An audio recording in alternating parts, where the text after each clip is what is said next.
Hello. In this section, we will give you a quick overview of the network architecture in LTE. The understanding of the network architecture is very important for us to understand all the features that are going to be covered in LTE Advanced and LTE Advanced Pro. So let's jump right in.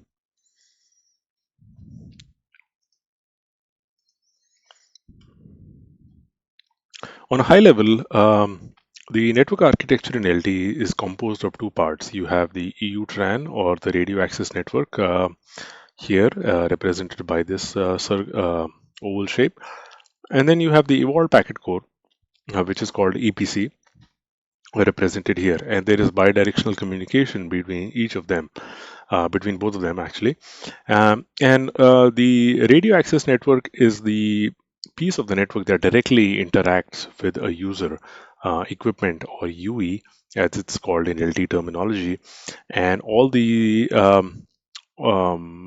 traffic for that particular user goes to the RAN and then is passed on to the EPC out to wherever application the user intends to access. We will add a lot more detail into each of these boxes in the next couple of slides.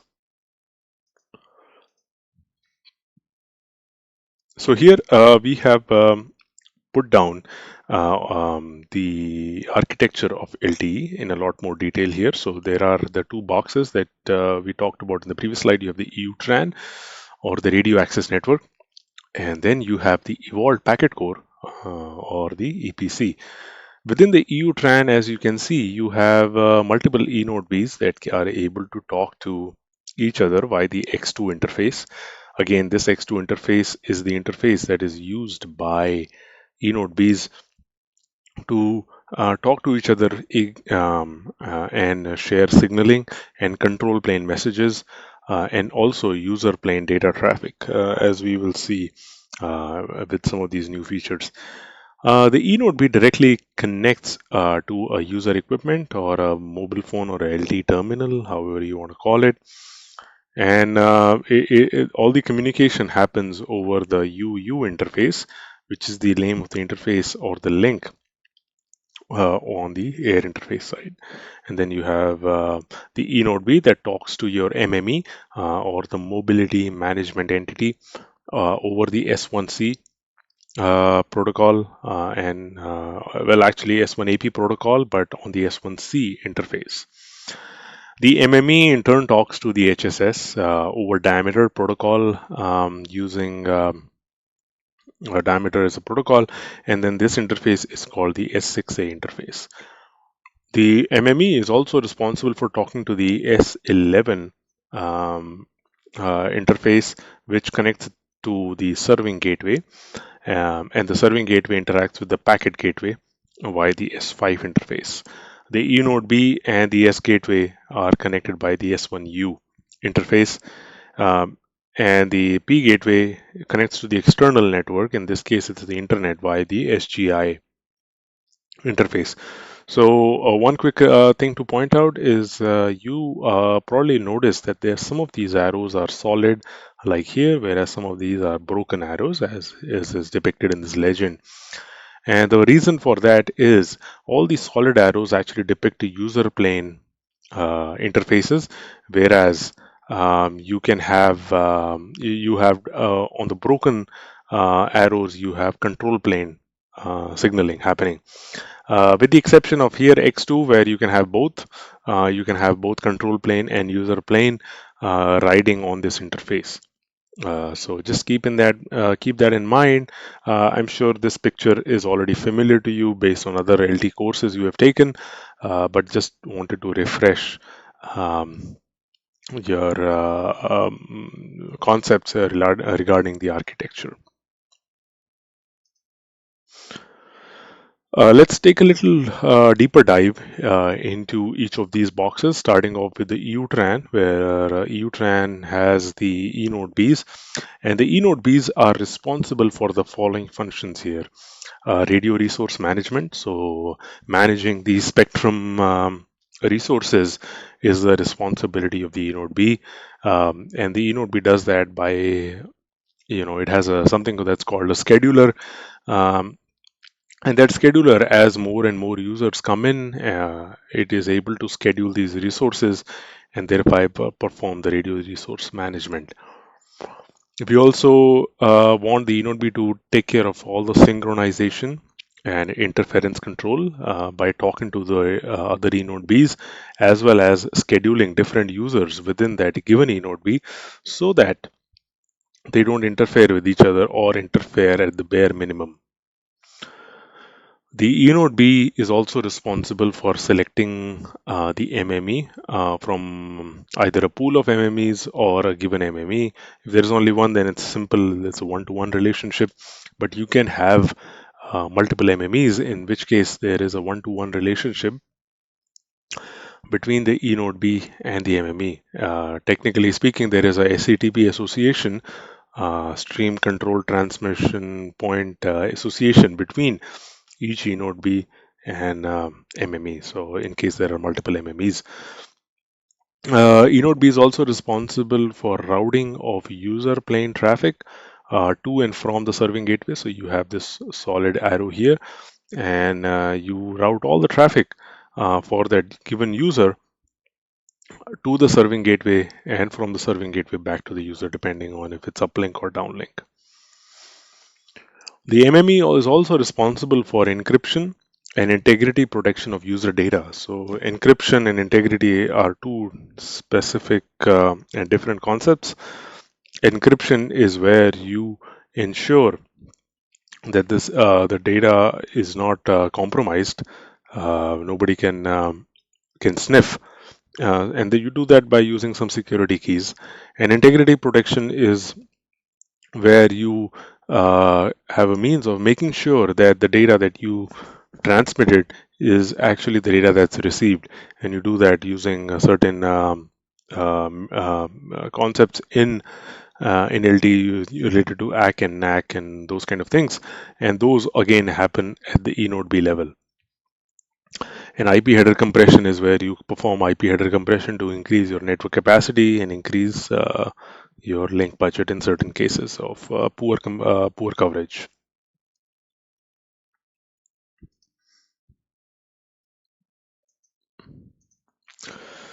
So continuing with our discussion on the RAN side, in the RAN, we use OFDM, which is called orthogonal frequency division multiple access technique in the downlink. Here you have the eNodeB, you have the UE, and we just show that this is the multiple access technique used in downlink. And the reason we do that, we use OFDMA, is because of some of these advantages that it has. It is very highly spectrally efficient, since you have multiple subcarriers and you can modulate each of those subcarriers. You are able to squeeze in a lot of data given your OFDM subcarriers. That's why it's highly spectral efficient compared to some of the other multiple access techniques. It's very robust to multipath, because your in frequency domain, you have very narrow subcarriers, which translate into a higher spread in the time domain. Therefore, your intersymbol interference is likely not going to be an issue because of a high symbol time. So that's why it's a robust against multipath. There is inherent support for MIMO in OFDMA. It's very easy to implement, given that you have multiple subcarriers. You can send each of these subcarriers across different streams and thereby implement MIMO in in a lot more easy fashion.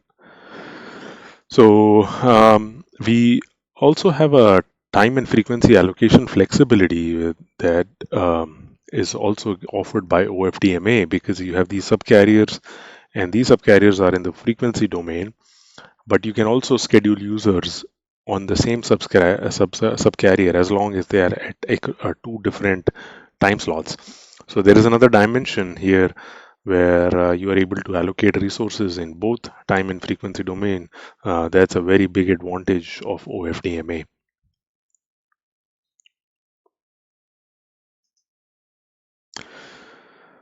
On the uplink side, we use SCFDMA. So a reason for that is there's a major challenge with OFDM, and that is because of high peak to average power ratio of the transmitted signal. And this is a consequence of the IFFT, summing of multiple independent symbols, which are all integral number of a cycle over a simple time. And whenever we do that, they constructively add, and there's a very high power. And because of that high power, the design of the UE uh, transmitter would get a lot more complicated. So in order to overcome that, we use SCFDMA. But here, uh, this also has high peak to average power ratio, but we overcome that to a lot extent by actually transmitting symbols in sequential rather than parallel. There is one downside here. The downside being your throughputs are not as high as what you would see in downlink. So your uplink throughputs are typically very low compared to the downlink. They are still very high, but they are not as high as downlink.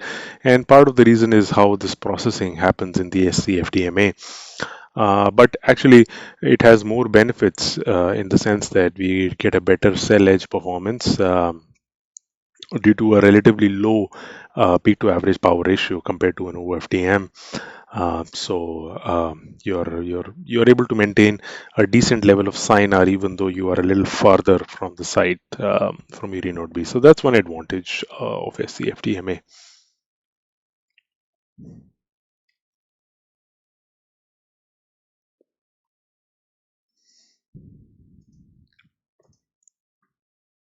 So now let's examine OFDMA in a little more detail so that we get a better understanding.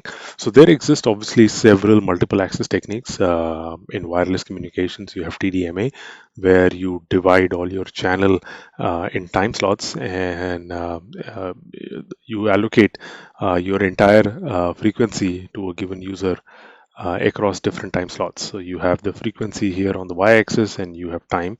So you're allocating the same frequency but across different time slots. Now you have FDMA, where you chop up your frequency in multiple chunks and you allocate all your users each of those chunks but across the entire time. And then you have OFDMA, where it gets a lot more complex, where you have frequency chunks and you have time chunks, and then you kind of multiplex your users so that different users use different frequency chunks across different times, or if they want to use same chunks of spectrum, they use at least at different times. So this is illustrated here, and then of course you have CDMA, which is a very robust technique where you use some sort of coding to do some sort of spread spectrum stuff on the transmit signal, and therefore they don't interfere with each other. And these codes are kind of orthogonal. So that's one another multiple access techniques. But the choice that has been adopted in LTE is the OFDMA. The OFDMA is not new and has existed for quite some time. Actually, if may be familiar with Wi-Fi being using OFDM for quite some time now. The idea is to divide entire bandwidth into chunks called subcarriers, and these subcarriers can then be allocated in time and frequency domain. The neat part about subcarriers are they are orthogonal in nature. So you have these subcarriers are shown here across on the frequency domain, and their nulls coincide with the peaks of their neighboring subcarriers, as a result of which the interference between each of them is very minimal, calling them orthogonal. So that's where the orthogonal comes in. Here's another picture where you have multiple subcarriers here in the frequency domain. This is shown for a 5 megahertz bandwidth. And then once you do a a fast Fourier transform to go to a time domain, you can convert all these in time domain symbols, which can be transmitted. So that's how you switch between frequency and time domain. LTE provides these modulation schemes. In addition, you have the 256 QAM that's not mentioned here, but that is again a part of LTE Advanced. And cyclic prefix is this black region that you see that is added to prevent from intersymbol interference wherever it exists. And it actually has, you can have a normal cyclic prefix and an extended cyclic prefix depending on your cell range. And there is a 15 kilohertz subcarrier spacing. So each of these subcarriers differs by 15 kilohertz or are spaced 15 kilohertz, which translates into a symbol time or a symbol duration. And then, of course, we talked about the scalable bandwidth as defined in 3GPP, where you can support 1.4, 3, 5, 10, 15, 20, depending on how much spectrum you own. So, carrying on with OFDMA, just some background. In LTE, transmission happens every 1 millisecond, which is called a transmit time interval. So you have, you can think of it like in time domain as this, where you have one radio frame which is 10 milliseconds, and then that radio frame is actually divided into 10 subframes, where each subframe is 1 millisecond, which is the amount, which is the transfer time interval, which that is a data is transferred to UEs once every millisecond. And then within one subframe you have two slots. We have slot 1, slot 0. Each slot is 0.5 milliseconds. And then within each slot, if you look at this picture here, you have some OFDM symbols, and they can be from 6 to 7. In this case, there are 1, 2, 3, 4, 5, 6, 7 OFDM symbols. And the reason it changes from 6 to 7 is because depending on whether you are using an extended cyclic prefix or a normal. When you use normal, you have 7 OFDM symbols. When you have an extended, you decrease the amount of symbols, so you sacrifice some data rate, but you transmit 6 OFDM symbols per slot. Hopefully, this is clear to you, where the division of a radio frame into subframes and slots. Here's a picture. This will be the last picture on the RAN side, just for the architecture point of view. So just to reiterate, you have a frequency domain here on this axis, you have time domain on this axis, and you have these subcarriers that are available to you. The number of subcarriers depends, of course, on the bandwidth that you have, but there is a subcarrier spacing of 15 kilohertz. That is standard in LTE. And then one resource block. So before we get talking to resource blocks, actually, let's then we have one slot of 0.5 milliseconds that we looked at before. We have 7 OFDM symbols within that. We have one subframe, which is 1 millisecond, and each subframe is composed of two slots. So one this one and the other one this. Now, we also have a concept of called resource blocks, and resource blocks in a sense refers to a chunk of 12 subcarriers across 1 millisecond. So if you look at this, you will have 12 subcarriers here across 1 millisecond is called one resource block pair, and this is the minimum allocation that you can give to a user. So you can see you can allocate more than one resource block. That's not an issue, but at the minimum you have to allocate it. If there is a request from a UE, at the minimum you have to allocate it one resource block pair. And then using OFDMA, you can obviously schedule your users to use different chunks of spectrum across different times. So this is a grid overview of how spectrum is allocated. So this finishes our network architecture overview of the RAN and next we will talk about the EPC. So here we have covered all the topics in this EUTRAN in fairly good amount of detail, and hopefully you have a good understanding and a refresher um, of the EUTRAN architecture. Next, we'll start with the EPC. First, we'll talk about the mobility management entity, which is right here. The mobility management entity is responsible for all the NAS signaling and its security. So, NAS is all the control plane signaling between the UE and the MME. It is responsible for tracking areas, list management. So, you can have multiple tracking areas as part of your RAN. The management of these lists is done by the MME. MME is also responsible for all the gateway selection. So it selects which gateway a user is connecting to, and also which. And the gateways can obviously be serving and packet. They are responsible for all the roaming and authentication. So the MME is responsible for communicating with the HSS to authenticate a subscriber. So to make sure that the subscriber is legit. It is also responsible for all the EPS bearer management. So evolved packet system is EPS. Bearer management, bearer just refers to a connection between the UE and the network, and all the bearer tier up, tier down uh, is handled by the MME. So the MME is kind of the controller. It knows what to do for a given user, when to bring up a bearer, when to bring it down, and all that kind of stuff. It also handles the signaling for mobility management between 3GPP RANs. So you can have a EUTRAN UMTS network that is alongside your EUTRAN, and the user may move in and out. And you may want to want the user to hand over across these different networks. So the way you can do that is by letting your MME control all that signaling.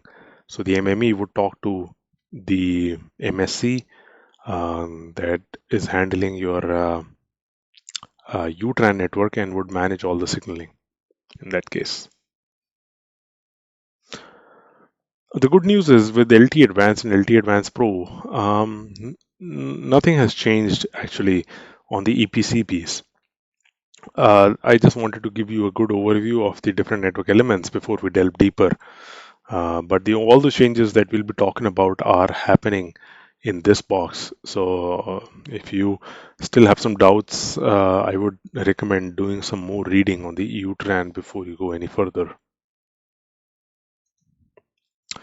Here, the network architecture is defined, the same picture that we have looked at so far, but I've added some functions for each of the network elements here. You may want to just take a look, and if you have any doubts, you may want to search for these before going any further. So another key concept that we need to make sure we understand is the concept of bearers. So you have the UE on one side and you have the other network on the other side. In this case, it is the internet, and you have what is called an end-to-end service bearer. This service bearer traverses your EUTRAN, EPC, and all the way to the internet. This actually is composed of your EPS bearer and an external bearer. The EPS bearer is composed of a EUTRAN radio access bearer, which is the bearer or the connection between the UE and the eNodeB, and the S5S8 bearer, which is the serving gateway to the P gateway bearer. And the SRB DRB is the bearer or the connection between the UE and the eNodeB, and then you have the S1 bearer, which is the eNodeB to the serving gateway. Each of these bearers, depending on what kind of traffic they carry, they can have a different quality of service requirement, which we'll look at in the next slide. So, yep. So LTQoS that we have talked about, it can be a default bearer or it can be a dedicated bearer. A default bearer can only be a non-GBR. GBR meaning a guaranteed bitrate, so non-guaranteed bitrate. There is no quality of service essentially. And a dedicated bearer can be a GBR or guaranteed bitrate bearer or a non-GBR. And these are the attributes that each of these bearer types have. A non-GBR can mostly be only QCI 9, and these bearers will have certain attributes. A GBR is mostly QCI 1 through 4, and it has these attributes. So let's look at what QCI means. QCI is quality of service class indicator, and each of the QCI has certain